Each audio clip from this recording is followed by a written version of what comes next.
அறம் வழி நடப்பான் உயர்வு பெறுவான். அறம் இன்றி வாழ்வான் அழிவு அடைவான். ஓம் நமச்சிவாய.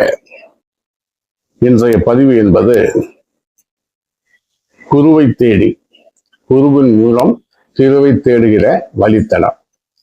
ஒரு மனிதன் ஆதிகாலத்தில் திண்ணை படிப்பு என்று சொல்லக்கூடிய குருகுல படிப்பை ஆரம்பித்தார்கள். கல்வி முறை என்பது வாழ்க்கையினுடைய முழுமையான கல்வி முறையாக இருந்தது. ஆனால் இன்றைய கல்வி முறை பொருளை மட்டும் முன்னிறுத்தி செல்லக்கூடிய கல்வி முறையாக மாறிவிட்ட காரணத்தினால் வாழுகின்ற போது ஏற்படக்கூடிய பிரச்சனைகளுக்கு நம்மால் தீர்வு காண முடிவதில்லை.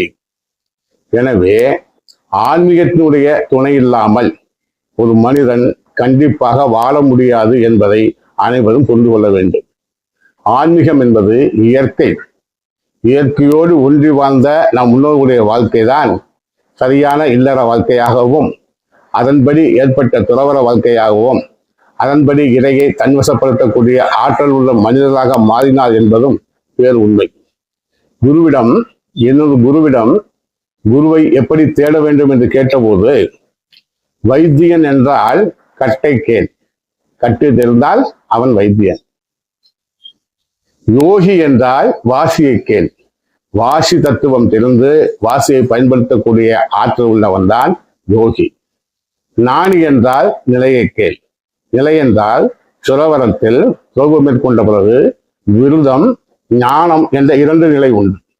இந்த நிலையில் ஒரு ஞானி எங்கே இருக்கிறான் என்பதை கேள் என்று சொன்னார்.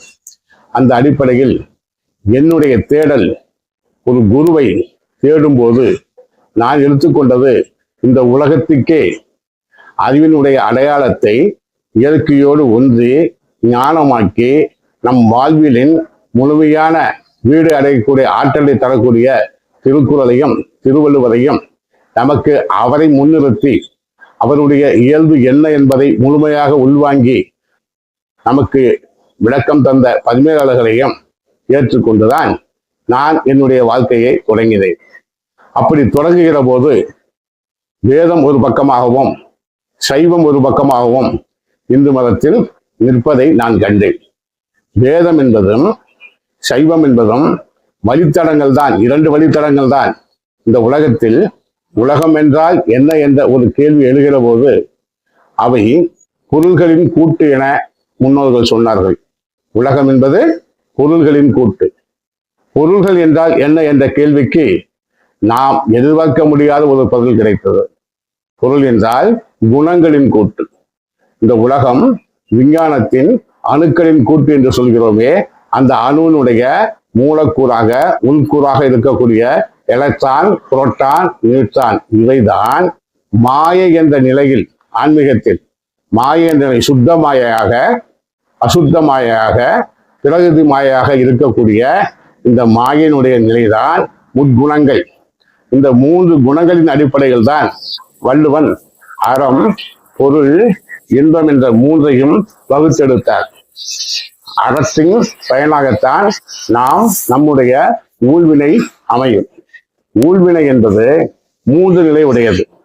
ஒன்று, நாம் வாழ்கிற போது நமக்கு அனுபவமாக ஏற்படுவது பிராரத்துவ வினை. நாம் கொண்டு வந்த வினை பிராரத்துவ வினை. இங்கு நாம் கேட்கின்ற வினை ஆகாமிய வினை. நாம் கொஞ்சம் மீறி அங்கு வைத்திருக்க வினை தான் உங்களுக்கு சங்கல்ப வினை. நாம் கொண்டு வந்த வினையும் கழித்து இங்கு ஆகாமிய வினையும் உண்டாக்காமல் சமநிலை பேணி வினைப்பயனை உணர்ந்து நாம் வாழ்வதற்கு ஒரு குருவினுடைய உபதேசம் நமக்கு கண்டிப்பாக வேண்டும். எனவேதான் திருவள்ளுவரை குருவாக ஏற்றுக்கொண்டு நம் வாழ்க்கையை நகர்த்தினாய். நம் வாழ்க்கையினுடைய முழுமையான எந்த கேள்விக்கும், எந்த நிலையில் நமக்கு எந்த சங்கடங்கள் ஏற்பட்டாலும் அதிகாரமாக, இயலாக, பாலாக நமக்கு அங்கு எல்லா விஷயங்களையும் அறம், பொருள், இன்பம் என்று நம்முடைய அனைத்து காரியமும் போய் ஒடுங்குகிற இடமாக நமக்கு வகுத்து தந்திருக்கிறார். இதனுடைய ஆரம்பத்தை நான் உங்களுக்கு சொல்லியாக வேண்டும். இந்த உலகத்தில் உயிர் படைப்பு இயற்கையினுடைய அமைப்பாக இருந்தபோது அறிவின் கணிதம் கொண்டு அதை 6 அறிவு உள்ள நிலையாக வகுத்தார்கள். அதனுடைய அடிப்படை என்னவென்று கேட்டால் 5 புலங்களாக இருக்கக்கூடிய நமது வெளிப்புலங்களையும் ஒவ்வொரு புலங்களின் எண்ணிக்கையின் அடிப்படையில் உடம்புக்கு ஓரறிவு இருக்கக்கூடிய தாவரத்தையும் அதே போல எண்ணிக்கையின் அடிப்படையில் ஈரறிவு ஜீவனாகவும் 3 அறிவு ஜீவனாகவும் 4 அறிவு ஜீவனாகவும் 5 அறிவு ஜீவனாகவும் படைக்கப்பட்ட நிலையில் ஒரு உறுப்புகளின் எண்ணிக்கையின் அடிப்படையில் மனிதனுக்கு மட்டும்தான் அந்த காரணமாக மனம் என்ற ஒன்று இயங்குகிறது. எனவே முழுமையாக இயங்கக்கூடிய அறிவு கருவியாக அதையும் சேர்த்து 6 அறிவு உள்ள மனிதனாக நம்ம இயற்கை படைத்து வைத்திருக்கிறது. நாம் இப்போது என்ன செய்ய வேண்டும்? கல்வியின் மூலம் சில அறிவுகளை நாம் உள்வாங்க முடியும். ஆசான்கள் மூலம் கல்வியின் மூலம் அறிவுகளை உள்வாங்குகிறோம். ஆனால் அந்த அறிவும் நாம் இயல்பாகவே கொண்டு வந்த அறிவு இயற்கை அறிவும் சேர்ந்து குருமுகமாக வாழ்க்கையினுடைய முழு வழித்தடத்தையும் அறிந்து கொள்ள வேண்டுமையானால் கண்டிப்பாக திருக்குறள் படித்தே ஆக வேண்டும். காரணம், திருக்குறள் என்பது அறிவு சார்ந்த விஷயம் அல்ல, நம்முடைய தமிழ் மொழியும் அறிவு சார்ந்த விஷயம் அல்ல. இரண்டுமே அறிவும் உணர்வும் சேர்ந்து வாழ்க்கையில் கொடுக்கக்கூடிய அனைத்து சந்தர்ப்பமான விஷயங்களுக்கும் முடிவு தரக்கூடிய அற்புதமான நிலை என்பதை அனைவரும் புரிந்து கொள்ள வேண்டும். எனவேதான் முதல் குறளாக கடவுள் வாழ்த்தில் 3 உண்மையை ஒரே குறளில் அழகாக சொன்னார்.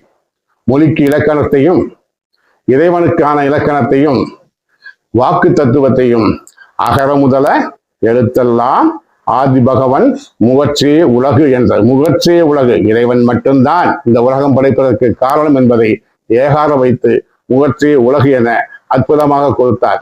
இந்த குறளினுடைய விளக்கத்தை நாம் உள்வாங்கினாலே நமக்கு திருவள்ளுவர் தான் குரு என்பதை ஏற்றுக்கொள்ள முடியும். காரணம், வாக்கு தத்துவம் அறியாமல் அகர முதல எழுத்தெல்லாம் ஆதி பகவன் என்ற குறளுக்கு கண்டிப்பாக விளக்கத்தை யாராலும் சொல்ல முடியாது.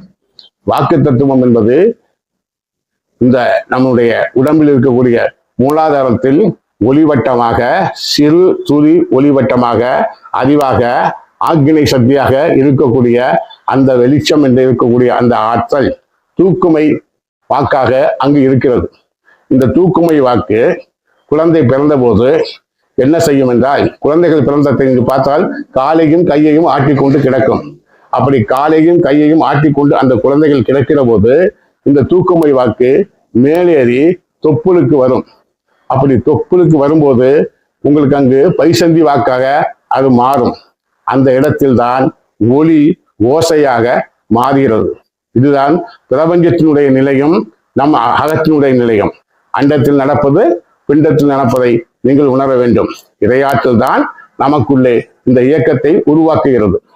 இந்த பைசந்தி வாக்கு மீண்டும் மேலே இங்கு நெஞ்சுக்கு வரும்போது அங்கு அது மத்திமை வாக்காக மாறும். இந்த மத்திமை வாக்கு மேலேறி தொண்டை குழிக்கு வரும்போது வைகரி வாக்காக 2 நிலை பெறும். வைகரி என்பது அங்கு நிற்கும் போது அது தூக்குமை வைகரி, ஹா என்ற ஓசையோடு வெளிப்படும் போது அது தூல வைகரி. இதைத்தான் அடிப்படையாக வைத்து உலகத்தில் இருக்கக்கூடிய அத்தனை மொழிகளுக்கும் விதையாக இருக்கக்கூடியது ஆ என்ற ஓசைதான் என்பதை நிறுத்தி தமிழ் மொழியை மேன்மைப்படுத்தி காட்டிவிட்டு, இந்த விஷயத்தை நீங்கள் உலகியலோடு ஒத்து பார்த்தால் நாதமாக இருக்கக்கூடிய சிவம்தான் ஆதியும் அந்தமுமாக இருக்கக்கூடிய ஒளி என்பதை உணர முடியும். கடைசியாக உங்களுக்கு நீங்கள் அனைவரும் திருக்குறளை சரியாக குறளை படிக்காவிட்டாலும் அதனுடைய கட்டமைப்பை, அதனுடைய இயல்பை, அதனுடைய அதிகார தலைப்பை நீங்கள் புரிந்து கொண்டால் நிச்சயமாக உங்களுக்கு ஒரு குரு அகத்தில் இருந்து உங்களை இயக்கக்கூடிய ஆற்றல் கண்டிப்பாக வரும் என்பது என்னுடைய அனுபவ பதிவு. இப்போது உங்களுக்கு மிகப்பெரிய ஒரு ஆற்றலை காட்டப் போகிறேன். இந்த உலகத்தில் பொருள் என்பது 2 நிலையில் ஒன்று தூலம், இன்னொன்று தூக்குமை. இந்த உலகம் 6 நிலைகளில் இயங்கிக் கொண்டிருக்கின்றன. ஒன்று பரிணாமம், இன்னொன்று விருத்தி. பரிணாமம் என்பது ஒரு வட்ட சுழற்சி, விருத்தி என்பது திரும்பி வரக்கூடிய வட்ட சுழற்சி. இயற்கை படைப்புகள் பரிணாமத்தில் இயங்குகின்றன. பஞ்சபூத படைப்புகள் விருத்தியில் இயங்குகின்றன, விகாரத்தில் இயங்குகின்றன. அடுத்தபடியாக உங்களுக்கு இருக்கக்கூடியது தூலம், தூக்குமை. தூலம் என்றால் கண் கொண்டு காண்பது தூக்குமை என்றால் அதே மறைப்பு சக்தியாக இருக்கக்கூடிய ஆற்றல். இதைத்தான் தூலம் சூட்சமம் என்று சொல்வார்கள். பரிணாமம் விருத்தி, தூலம் சூட்சுமை, இயல்பு விகாரம். இது மொழியினுடைய ஆற்றல். இயல்பாக நம்மிடம் எழக்கூடியது ஆ ஓசை. அந்த ஆ ஓசையை நாம் விகாரப்படுத்திதான் நாக்கு, உதடு, பல்லு, அன்னம் என்ற 4 கருவிகளை கொண்டு மொழிகளை அனைத்து மதத்தினரும் படைக்கிறார்கள் என்ற பேருண்மையை நீங்கள் புரிந்து கொள்ள வேண்டும். எனவே மொழிக்கெல்லாம் அகரம் வித்தாக இருப்பது போல இந்த உலகத்துக்கெல்லாம் ஆதியும் அந்தமும் இல்லாத ஜோதிதான் வித்தாக இருக்கிறது என்பதை புரிந்து கொள்ளுங்கள். இப்போது உங்களை தாங்கி நிற்பது இறையாற்றல் என்ற பேருண்மையை நான் உங்களிடம் பகிர்ந்து கொள்ளப் போகிறேன். இது என்னுடைய இறுதியாக இருக்கட்டும். அன்புள்ளம் கொண்டவர்களே, உங்களுடைய குழந்தையை ஒரு மரத்தில் ஊஞ்சல் கட்டி பழைய வைத்து உட்கார வைத்து நீங்கள் ஆட்டுவதற்கு முன்னால் அந்த குழந்தைக்கு எந்த விதமான விபரீதமும் நடந்துவிடக்கூடாது என்பதற்காக பழைய, கயிறு, கட்டப்பட்ட கொப்பு ஆகியவற்றை நாம் நம்முடைய ஆற்றல் கொண்டு சோதனை செய்வோம். இந்த அளவுக்குத்தான் நம்முடைய அறிவு பயணம் செய்யும்.